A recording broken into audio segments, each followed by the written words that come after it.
Just waiting on Jose.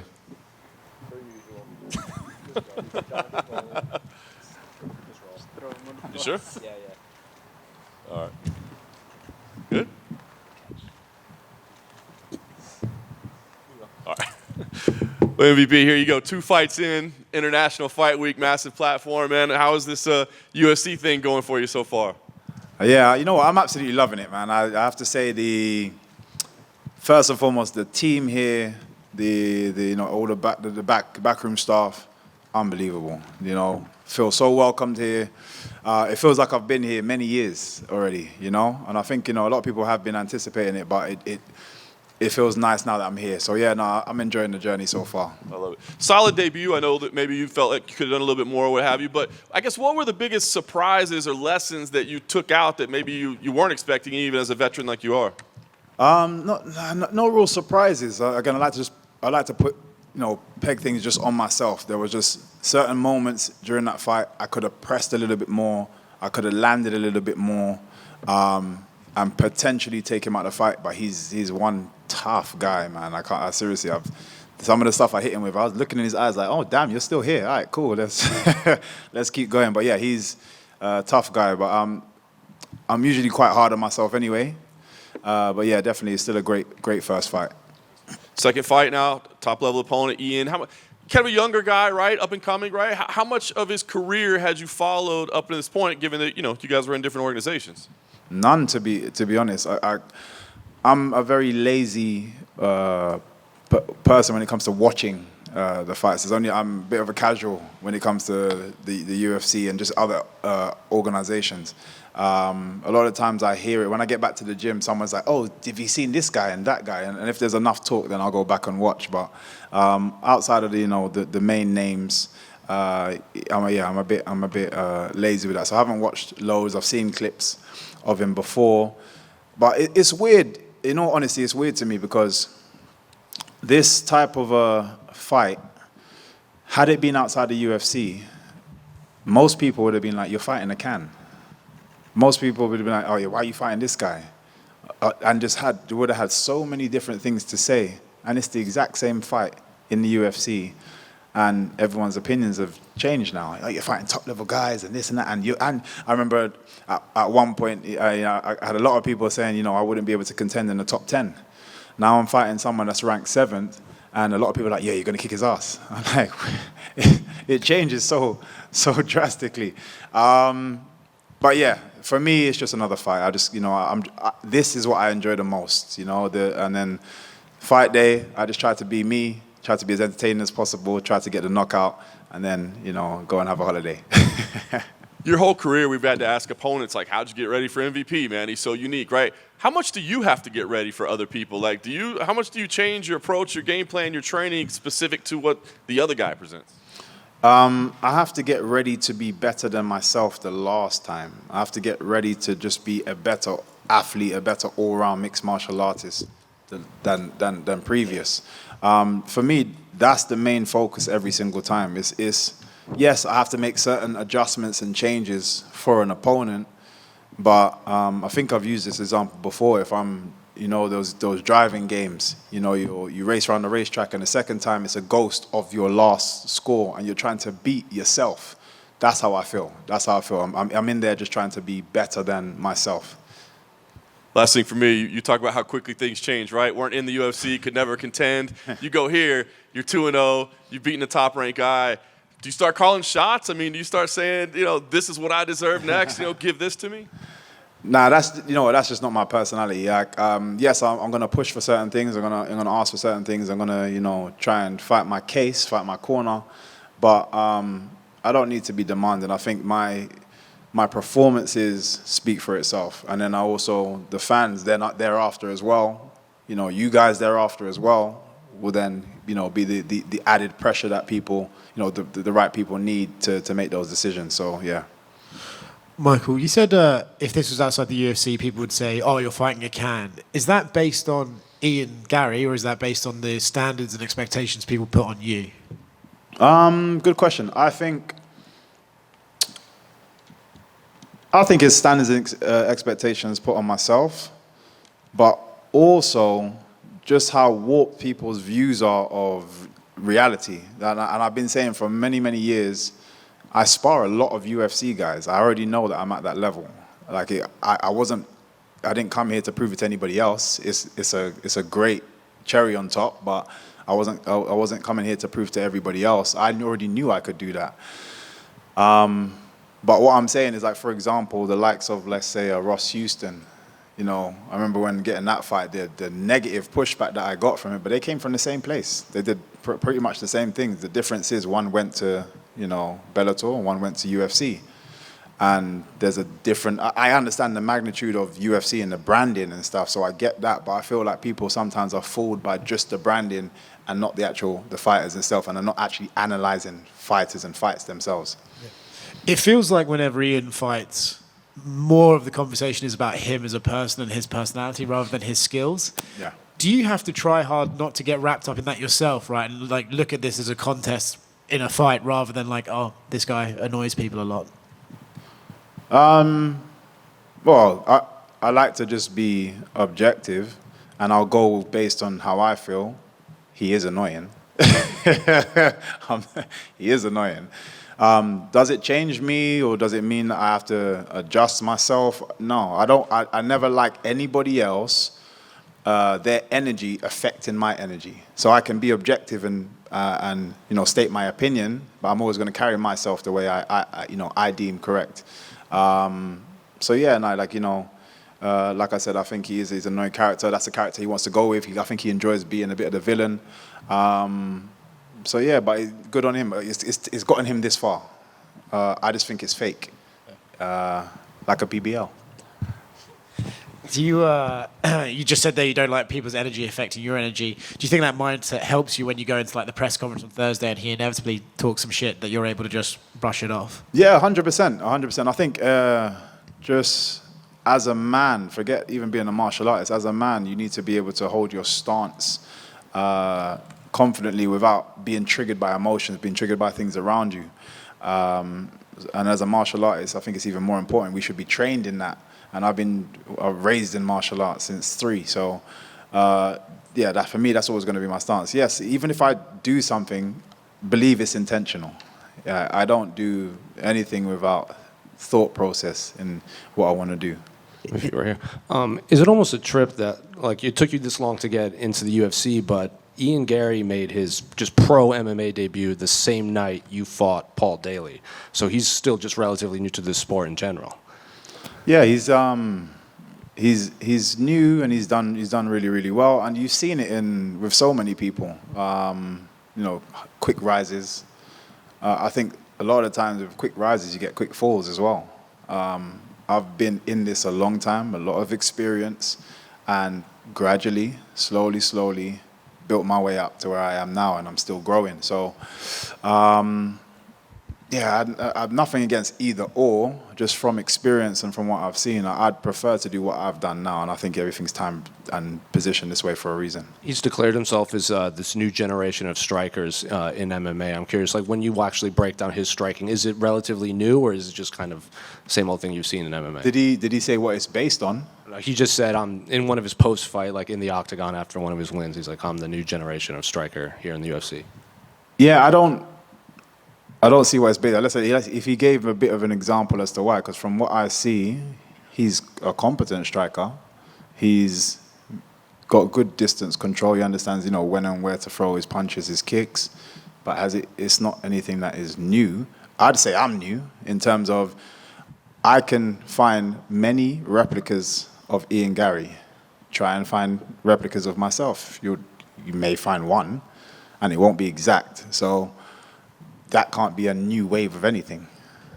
He's also been training at Chuta Boxing down in Brazil, which is widely known as they're in these wild like brawls like Vanderlei and Shogun back in the day, Charles Oliveira now. But like you said, he kind of controls distance a lot. So are you expecting kind of a new Ian Garry, or is it at this point in his career like he is who he is no matter where he kind of trains? Yeah, I think he is who he is. And yeah, I think his style is his style. There's going to be certain things that he's really good at that he, regardless of what, I always say, I train for figuring out people's best abilities, not worst abilities. So I'm not expecting any change. I'm expecting what you are good at. I'm expecting to see that multiple times during the fight. If I have something in preparation for what you're good at, I'm likely to see that more than if I'm like, oh yeah, that last fight, his hand was down, so I can probably catch him out there. He does a camp. The camp, you know, his coaches are good. They fix that. I get in there and I'm like, oh shit, like I don't, that opportunity is not there. So, but there's aspects that he's going to be good at, regardless of any new information. He's going to resort back to that. When I pile pressure on him, he will throw those best things out. If he's piling pressure on me, he will throw those best things out. He will always go back to what he's good at. Can I get your thoughts on the main event between Yuri and Alex? It's a great replacement fight. Both, I've actually sparred with Yuri before, like ages ago. Awkward guy, long, big puncher, just fires from crazy angles. And then obviously we've seen the devastating power that Pereira has. It just makes for a great fight. Considering the fight we lost was so big, I think UFC done an exceptional job putting something like this on in such a short space of time. So yeah, I look forward to it, and I'm actually happy that I'm on the beginning of the card, because last time I was still doing media and like trying to look at the screen to see the main event. So this time I get to finish the media stuff, sit down, and actually enjoy the fight. And last one for me, they just announced one of your former foes, Mike Perry, is going to fight Jake Paul. What do you think of that matchup in boxing? You know what? I actually have to, for the first time, I think, rate Jake Paul for the decision, because it's a tough fight. I've been in there with him myself, very different, but he's just a hard person to kill, and he's a person that will keep coming forward. So I think depending on how many rounds there are, it's a tough fight for Jake Paul. And we know Jake Paul has power, but I think his power is in the first 3 rounds. After that, if he doesn't get Perry out, which I don't believe he will within the first 3, he'll probably lose that fight. And just piggybacking off predictions, we do have the title fight in your division coming up later this month between Leon Edwards and Bilal Muhammad. How do you see that fight playing out? I think both fighters are slow-paced fighters, and it suits them slow-paced. But I think it suits Bilal more because of his grappling ability, because it gives him time and space to think about exactly when he's going to line up the shots and so on and so forth.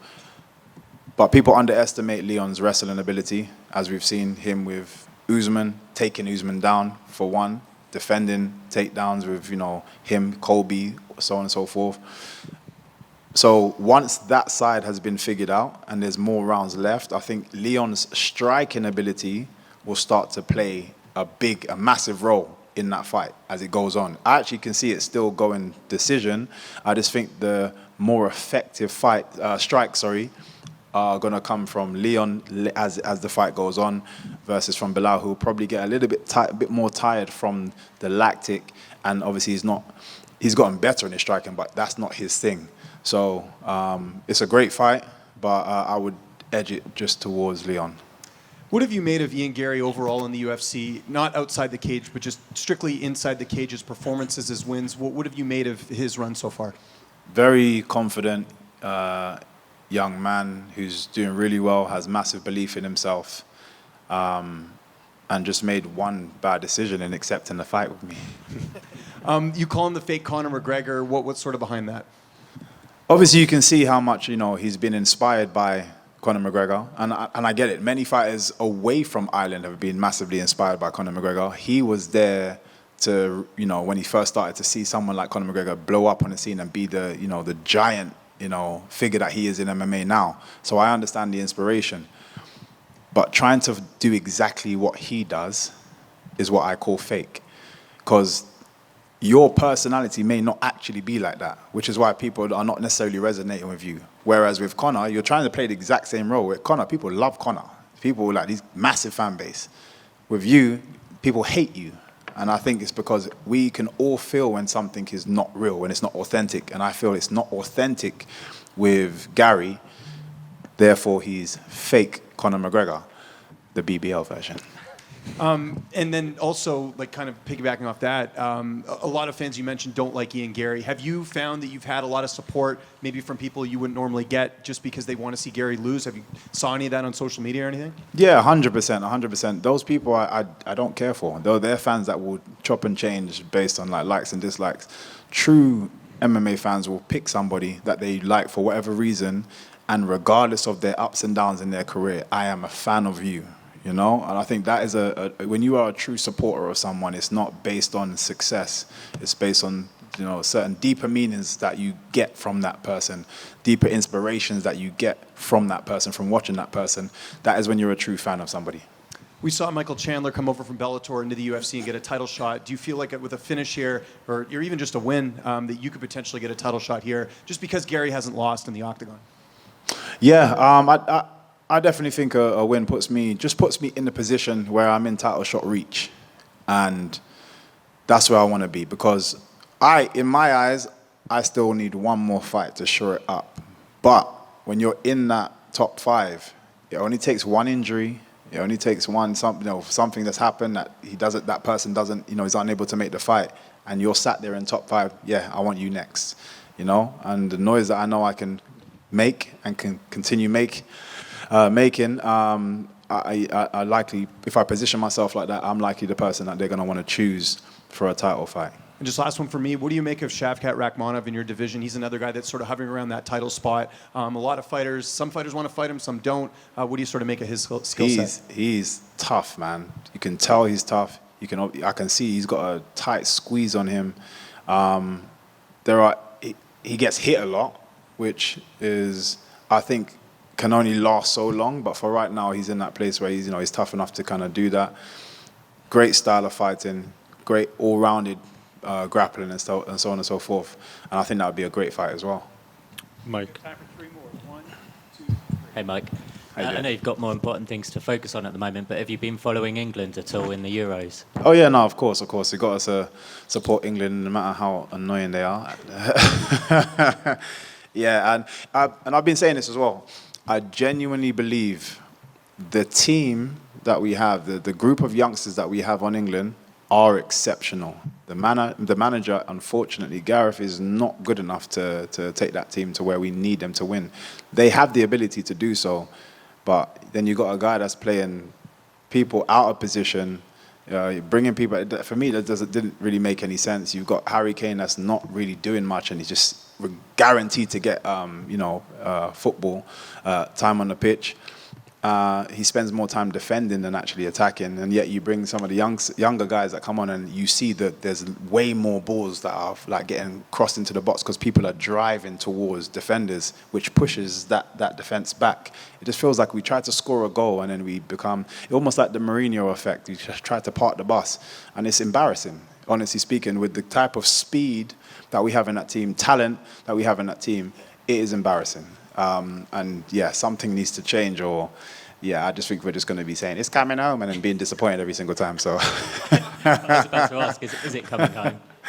Sorry? I was about to ask, is it coming home? I'm never going to say that statement positively, because honestly speaking, I think that's our jinx, man. Let's get rid of that saying right now. let's get rid of that saying, and hopefully we get better results.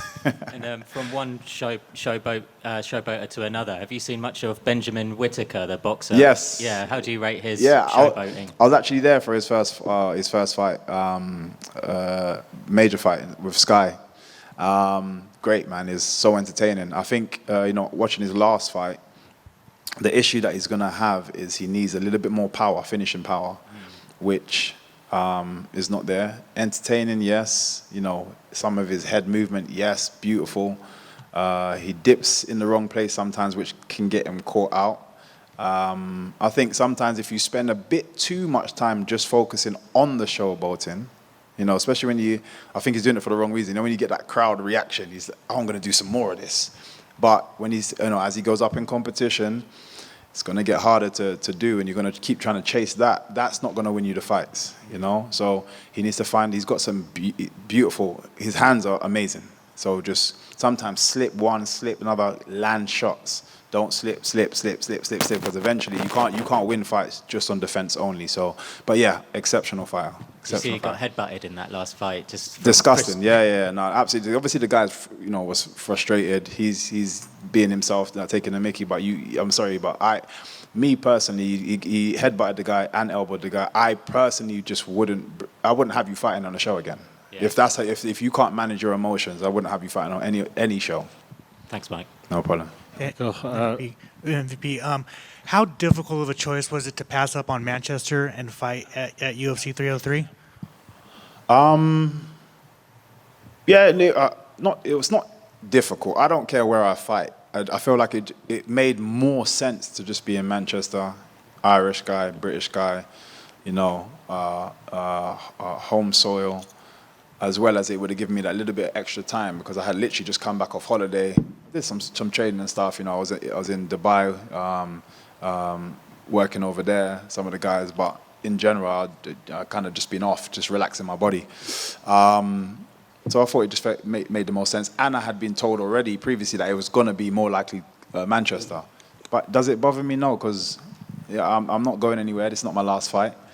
So the UK will come. It will happen, and I'm probably at a better time. Like I said, I'm hoping when it's me versus Leon Edwards and it's for a belt. I want to bring that.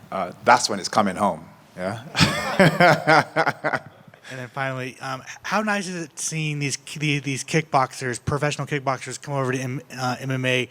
Obviously, Alex Pereira is the one that's the golden goose right now. But do you foresee more and more coming over? 100%. I'm starting to see more and more just youngsters coming through, and with the kickboxing style, and in all honesty, I think regardless of anything else, and biasly speaking a little bit, but regardless of anything else, people come to our shows to watch a knockout, and you don't get that from a grappling match. I'm not against it. I love jiu-jitsu. I love wrestling. It's an important part of the game. I just, people, we know what people want to see, and I think the youngsters are also becoming aware of that and understanding that those are the kind of things that shoots you up the ladder a lot quicker. So, yeah, definitely seeing more and more, and it's exciting.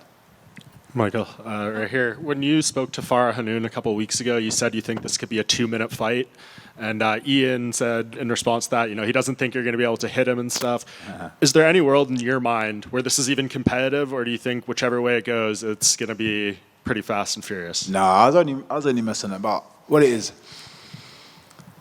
all I know is I don't know why he doesn't think he's going to get hit, because he gets hit a lot in many of his fights. So it's not.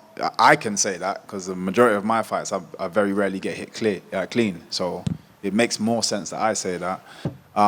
Do I think it's going to be a quick fight? Not necessarily. Is it a competitive fight? Yes. I think everybody at this level, I personally, in my mind, say they are the best in the world.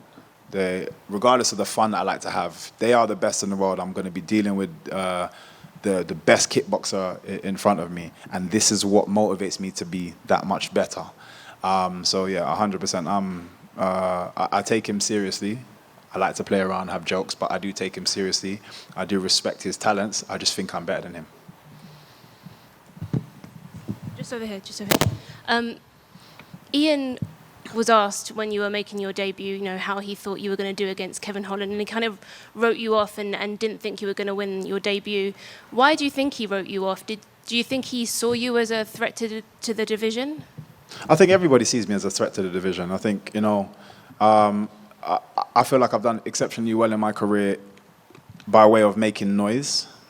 There's so many guys, even when I've come here and I've bumped into fighters, like well-established fighters, they're like, man, I've been watching you for years. Like, I've never known that. But I obviously make a lot of noise. So, second I'm over here, there's going to be a lot of people that are going to try and push that to one side as much as possible and hope that it's somebody else's problem and that somebody else deals with me.